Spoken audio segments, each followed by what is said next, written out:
Hey guys, if you own land, this video is one that you need to watch. I'm going to tell you how to protect yourselves from the rampant land scams that are going on out there these days. And if you think they're not going on here in Lemhi and Custer County, you're wrong. I get at least one call a month from people pretending to be other people trying to sell their land. You would be surprised. It's getting incredibly frustrating. So, what can you do? Well, first let's go into what exactly is a land scam. So, a land scam is when somebody will call up a real estate agent pretending to be somebody else to try to get them to list the land in hopes that they'll sell it for quick. So what they'll do is they'll look for a vacant land property where the seller has been out of state probably for decades. And they're hoping that they don't have anybody watching the property and that they can get the real estate agent to think that they are the owners. They'll either show a fraudulent ID, or they might have a notary that's in on the scam. They'll list it for a low price, and then they'll hope for a really quick cash sale, and then they'll put those funds into an account, transfer them real quick, and then they'll never be seen from again. So it's a really quick process. And if you're not on top of it as a real estate agent and really looking into those IDs, one that was provided to me just was a little bit off. It was the address that they had gone in and taken out the address that was normally there and typed over it and done a few things, and it just didn't look right. The reason it's just so on top of mind is I actually just received another call just a couple of days ago on someone, and this one was really funny because the guy actually argued with me over the phone on this, trying to convince me that he was the owner, and just several things on this one didn't line up. He had called me, his number was from New Jersey. I took down his information, and I couldn't actually attend to it right then because I had another client that I was handling right then. And so I took down his name and number, and then I looked up, our MLS gives us something that we can look up those phone numbers in.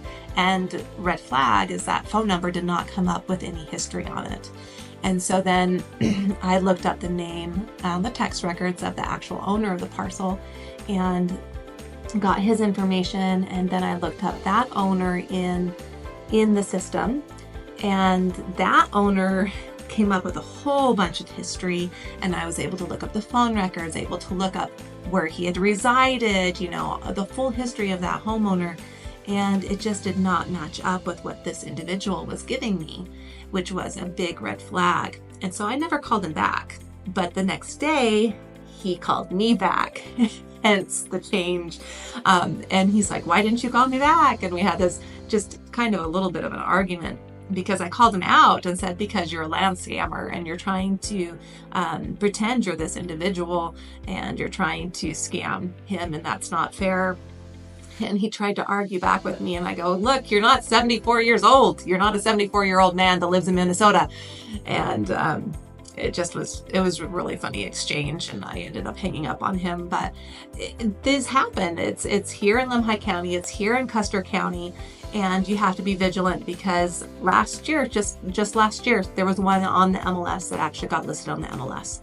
And if people aren't paying attention, they will get listed on the MLS. And so I would hate for a seller to get their property sold out from underneath them. Because they can slip through the cracks. These people are getting very, very good at what they do. And if they have a notary, especially part of the scam, it would be very easy for them to slip through. So here are 5 tips for you to protect your property. Number 1, you're going to put your property in a trust. This is going to help you because when that title company goes to sell the property, they're going to need a copy of the trust documents. When those trust documents, where are they going to get them from? So put your property in a trust. Or number 2, put it in a company name. If it's put in a company name, it's going to delay that sale even longer, just like the trust would, because in those trust documents. So if it's in a company name, they need the managing documents of the company that shows who can sign for that company. So it's going to delay that sale even longer. Tip number 3, set up a Google alert for that property address so that when it's put up for sale, you might get a Google alert saying it's put up for sale. You can Google how to set up a Google alert. Tip number 4, this is probably should be tip number 1, but tip number 4, make friends with your neighbors. If there are any homes around that property, make friends with them. Make sure they have your contact information on hand so that if they notice anybody snooping around that property, they can call you and let you know. If they notice a for sale sign going up on that property, they can call you and let you know. All right, tip number 5, set up alerts with Zillow or Redfin so that if that property goes up for sale, you are notified as the owner, letting you know that it went up for sale. That is also very good. And then that way you're notified and you can catch it before it goes for sale. So those are my 5 tips. When I say these issues are rampant, I mean they are rampant. They are happening now. So protect yourselves. If the sale already goes through, you're going to have to hire a lawyer. You're going to have to go through some hoops.